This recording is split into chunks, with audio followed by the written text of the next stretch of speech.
Olá, vamos mais uma vez à Palavra do Senhor, onde nós podemos encontrar todo o consolo que precisamos para todos os momentos de nossa vida.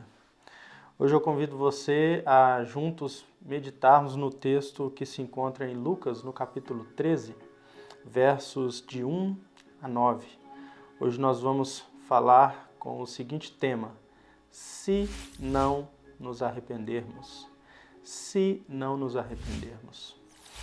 O texto de Lucas, no capítulo 13, versos de 1 a 9, diz dessa forma: Naquela mesma ocasião, chegando alguns, falavam a Jesus a respeito dos galileus, cujo sangue Pilatos misturara com os sacrifícios que os mesmos realizavam. Ele, porém, lhes disse: Pensai que estes galileus eram mais pecadores do que todos os outros galileus, por terem padecido essas coisas? Não eram, eu vos afirmo. Se, porém, não vos arrependerdes, todos igualmente pereceis.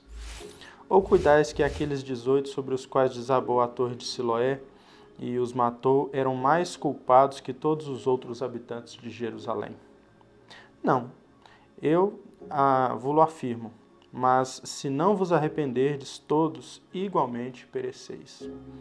E Jesus traz aqui uma parábola para exemplificar, trazer mais clareza àquilo que ele estava dizendo, e diz assim: Então Jesus proferiu a seguinte parábola: Certo homem tinha uma figueira plantada na sua vinha e, vindo procurar fruto nela, não achou.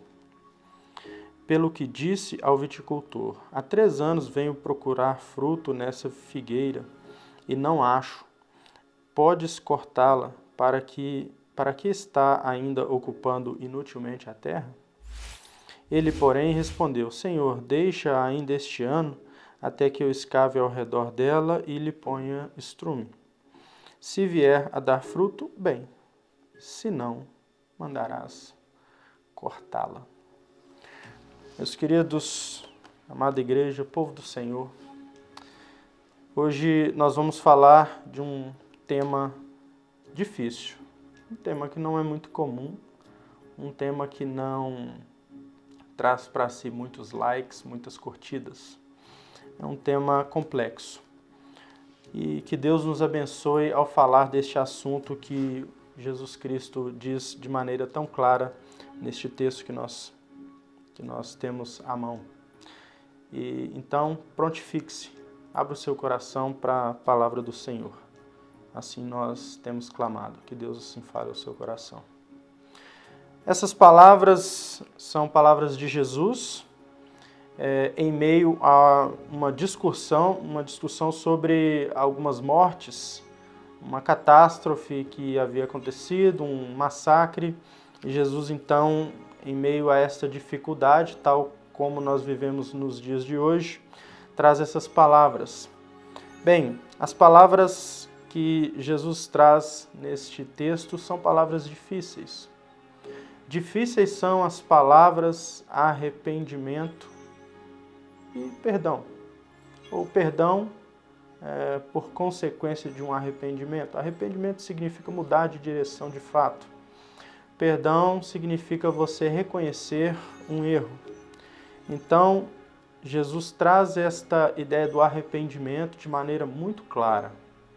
E várias vezes Jesus falou deste assunto, mas temos que concordar. Você não vê muitas pregações e muita coisa falando sobre arrependimento, e não é muito popular falar sobre arrependimento.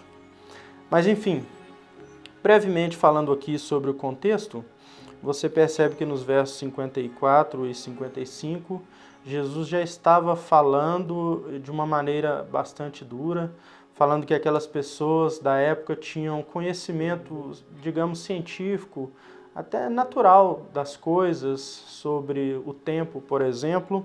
Nos versos 56, ele diz que, no entanto, mesmo tendo tanta ciência, e eu acredito que ainda mais hoje nós podemos ver muita ciência, né? Mas Jesus está fazendo uma crítica ali no verso 56 do capítulo 12, inclusive chamando aquelas pessoas de hipócritas, porque eles tinham discernimento de todas essas coisas e Jesus estava falando para pessoas religiosas. Eles tinham conhecimento de ciência, de algumas técnicas, até para a vida diária deles, mas não tinham discernimento espiritual. No verso 57, 58 e 59, ele faz um chamado à justiça. Você percebe no verso 58 e 59 que Jesus dá uma explicação muito breve, já chamando para o assunto que viria à frente, que é o arrependimento. Ele diz, olha, se você tem alguma coisa para resolver com alguém, resolva, peça perdão, porque no momento em que vier uma acusação e depois o juízo, você certamente cumprirá as consequências dos seus erros. Já querendo introduzir o assunto que viria no texto que nós lemos aqui do capítulo 13, versos 1 a 9.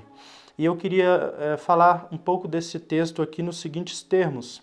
Tendo já visto aí o contexto e o que estava acontecendo, você percebeu que Jesus então começa a tratar de um massacre. As pessoas estavam ali, como diz no verso 1, ainda repercutindo, né? Diz o texto, na mesma ocasião, ou seja, eles ainda estavam repercutindo aquelas palavras de Jesus, né? Estava no mesmo contexto dessas palavras anteriores que eu citei, no contexto, e eles falavam a Jesus lembrando apenas de si mesmos e tentando fazer juízo de outras pessoas, né? Aliás, eles não falavam de si mesmos, eles tentavam fazer juízo das outras pessoas. E eles citam aí estes galileus, que certamente eram nacionalistas, antigoverno, e eles haviam sofrido este massacre, né? Algumas pessoas morreram ali. Jesus, diz o texto que, porém, quando tem um porém no texto, nós precisamos prestar bastante atenção, e olha que Jesus pensava diferente. A opinião de Jesus sobre aquele assunto era diferente, então ele questiona no verso 2, ele diz, vocês pensam que essas pessoas são mais pecadoras ou menos porque elas sofreram este massacre? Ele diz, pensais dessa forma? É isso que vocês pensam? E veja bem, meus irmãos, Jesus está chamando aquelas pessoas a fazer uma reflexão. E Jesus está sempre nos chamando para fazer uma reflexão. Jesus tinha consciência, Jesus sabia do que eles estavam pensando, e Jesus faz uma pergunta justamente para levar eles a pensar. Nestes momentos, Deus nos tem feito pensar muito, e eu não tenho visto um outro pensamento tão necessário nestes momentos que nós estamos passando, não tenho visto outro pensamento tão necessário quanto o pensamento do arrependimento. Jesus, então, questiona, vocês pensam que aqueles são mais pecadores? E essa é uma mania que nós temos. Nós, às vezes, em meio a essas dificuldades, nós ficamos pensando quem é mais ou menos pecador, por que sofreram este ou aquela dificuldade, por que morreu fulano desta ou daquela forma. Ele era mais pecador e nós temos essa mania de ficar pensando quem era mais ou menos pecador e normalmente pensando que as outras pessoas são mais pecadoras do que nós. É um defeito terrível que nós temos. E eu digo aqui sempre nós, porque nós vemos Deus levantando homens e mulheres para falar a verdade da sua palavra, e eles sempre disseram nós, quando havia confissão, arrependimento, sempre a palavra era nós, e por isso eu continuo dizendo assim, nós temos muita facilidade em julgar as pessoas. Então Jesus faz este questionamento, vocês pensam que porque eles padeceram desta forma, o fato de eles terem padecido dessa forma determinam que eles são mais ou menos pecadores? Lembre-se, meus irmãos, que o quanto uma pessoa sofre, o tipo de problema que alguém sofre, não determina se ela é mais ou menos pecadora. Basta você olhar o exemplo de Jó, que sofreu grandemente. A Bíblia diz que era um homem justo. Veja o próprio exemplo de Jesus. É o maior exemplo que nós temos. Jesus, sendo ele perfeito, sofreu tudo o que sofreu e não houve alguém que sofreu tanto como Jesus sofreu. Então Jesus faz esse questionamento e ele mesmo responde de maneira bastante enfática. Ele diz: não, não eram. É uma resposta contundente. Olha, não fiquem pensando diante do sofrimento, de mortes, se essas pessoas eram ou não culpadas. Na verdade, todos são culpados. E aí Jesus, na primeira vez nesse texto, depois ele vai repetir, ele diz: se vocês não se arrependerem, e daí o título da palavra nessa noite, se não nos arrependermos. E Jesus está dizendo isso, meus irmãos, o importante é o arrependimento. O importante em todas as situações é o arrependimento. É o quanto nós aprendemos com alguma situação e nos arrependemos. Não precisamos ficar pensando sobre alguém mais ou menos pecador, mas precisamos olhar para nós mesmos, quem nós somos, pecadores. Qualquer coisa que aconteça na minha e na sua vida, nós não podemos dizer: Deus, eu não mereço isso. Nós precisamos considerar a nós mesmos em primeiro lugar. Quando se trata de pecado, de erro, consideremos a nós mesmos primeiro. Ele diz: olha, se vocês não se arrependerem, vocês vão perecer igualmente. Igualmente perecereis. Então se segue, né? Um segundo ponto que eu proponho aqui é que em meio àquele massacre, Jesus chama para o arrependimento. Em seguida, ele cita uma tragédia que havia acontecido e era do conhecimento de todos ali. Então esse segundo ponto trata dessa questão. Em meio a uma tragédia, também arrependa-se.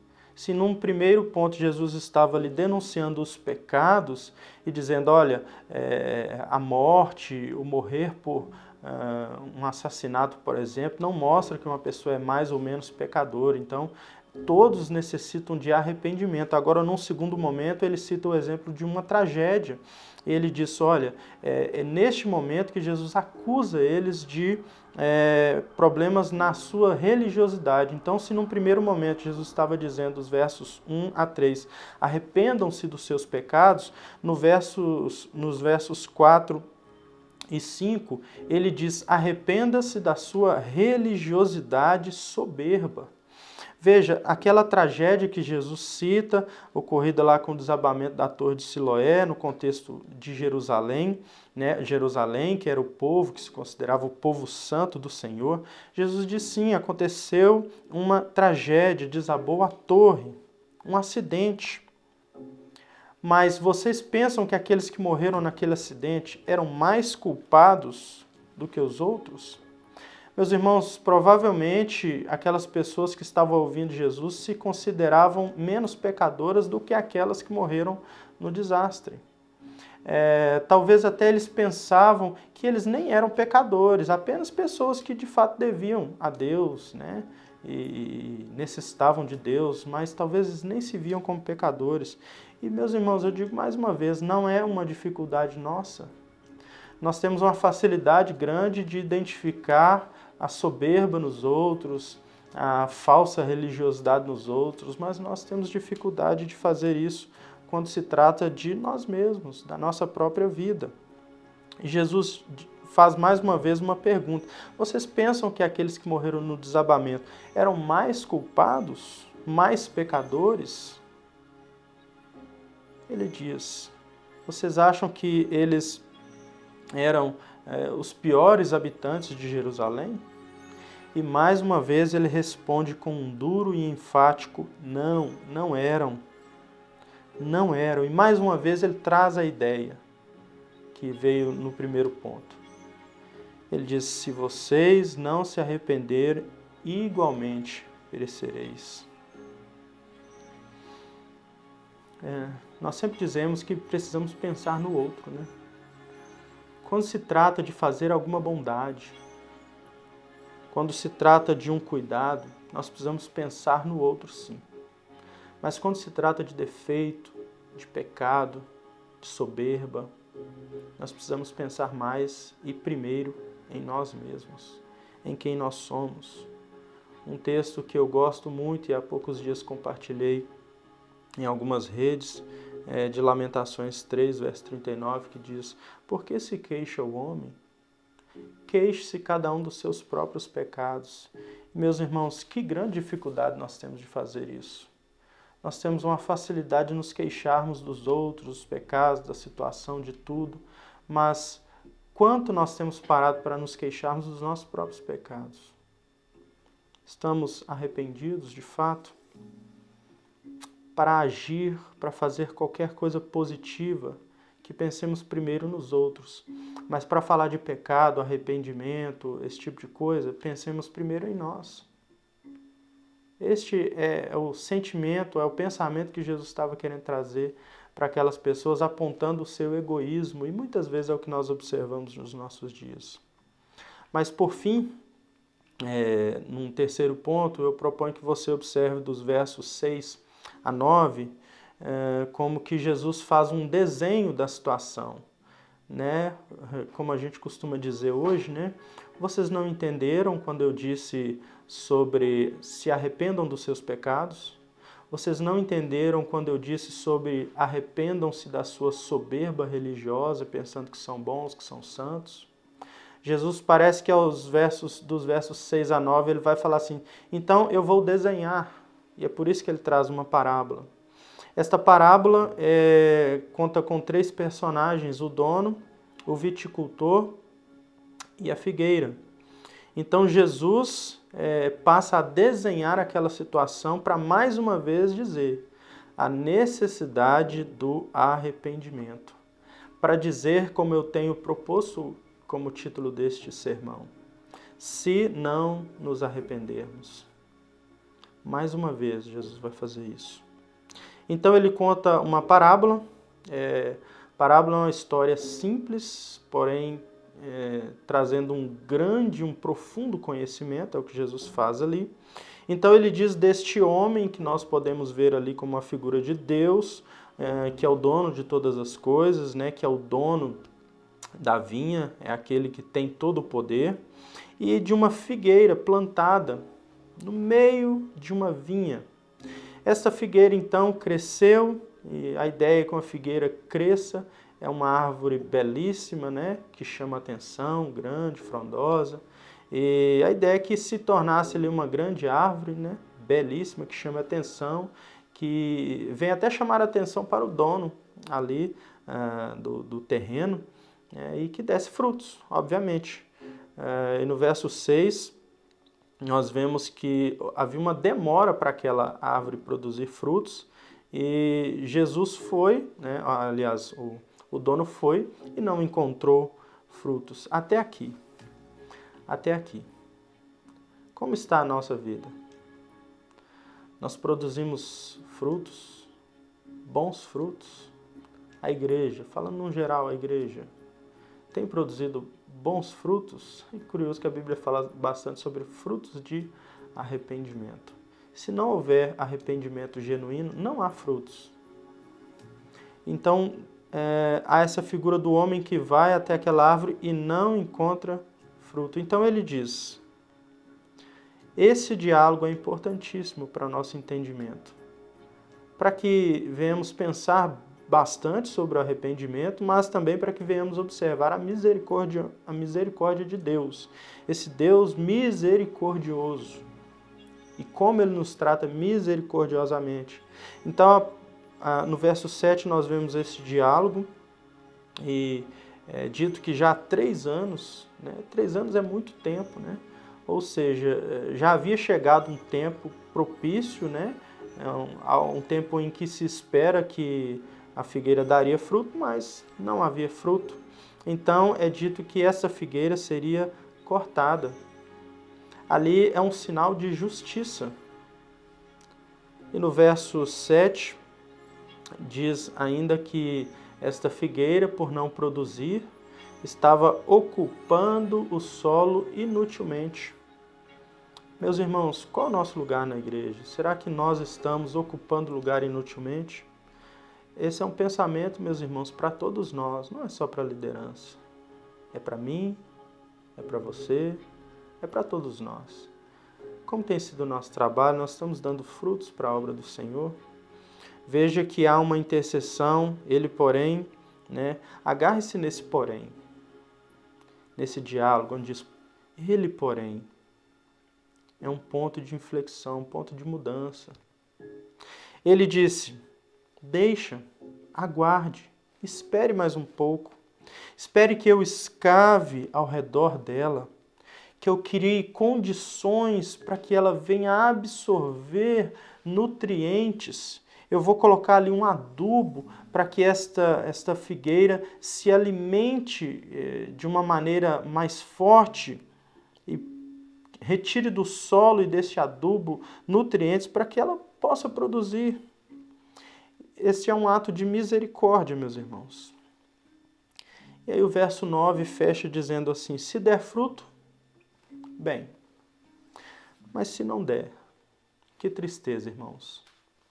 Eu acredito que nós estamos passando por um tempo difícil, um tempo onde nós estamos sendo provados. Jesus, neste texto, vai falar da importância do arrependimento, uma palavra difícil. Até se você fizer uma pesquisa rápida na internet, você verá que se fala muito mais de bênçãos do que de arrependimento. Se você procurar um bom vídeo cristão que fale sobre arrependimento, você vai perceber lá que ele não é um vídeo tão curtido.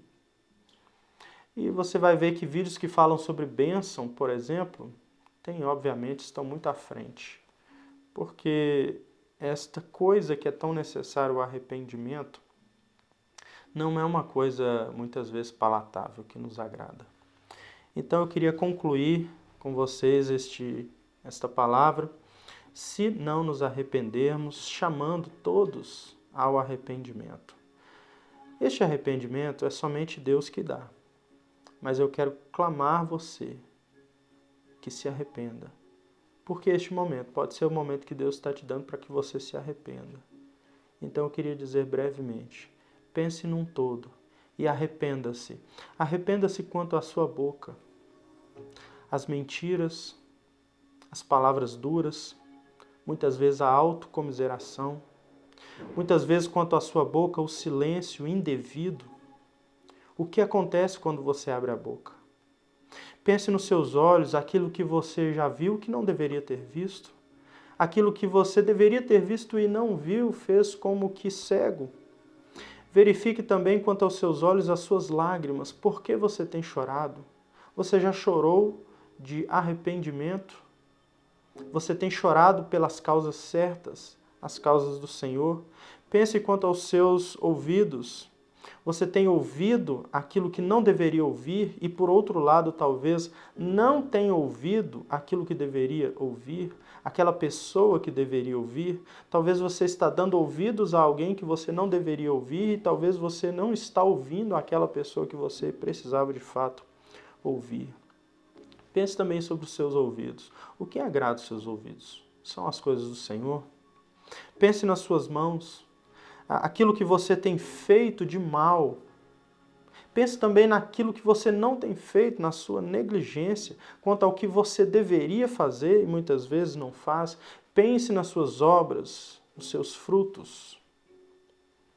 Quanto à sua mente, em que você tem pensado? O que você pensa que não deveria pensar? Em que você não medita e, na verdade, deveria meditar? Você tem pensado em coisas boas, naquilo que é bom? Também sobre a sua mente, onde está a sua confiança? Em que confia a sua mente? E por último, e fundamental, o seu coração. O seu coração tem sido fábrica de quê? Seria uma fábrica de ídolos? Mentiras? Discórdias? Corrupção? Como está o seu coração? Por fim, eu queria dar uma boa notícia. Deus é bom e Ele atende a um coração quebrantado. Não deixe passar deste momento. Seja qual for o momento em que você está assistindo esse vídeo, esta palavra, se não nos arrependermos, esta praga não passará. Enquanto Deus não nos ensinar aquilo que Ele intenta ensinar, se não nos arrependermos, nada de bom estará à nossa frente. Lembre-se que o texto diz sobre cortar a árvore que não dá frutos. Que sejamos arrependidos. Em nome de Jesus. Amém.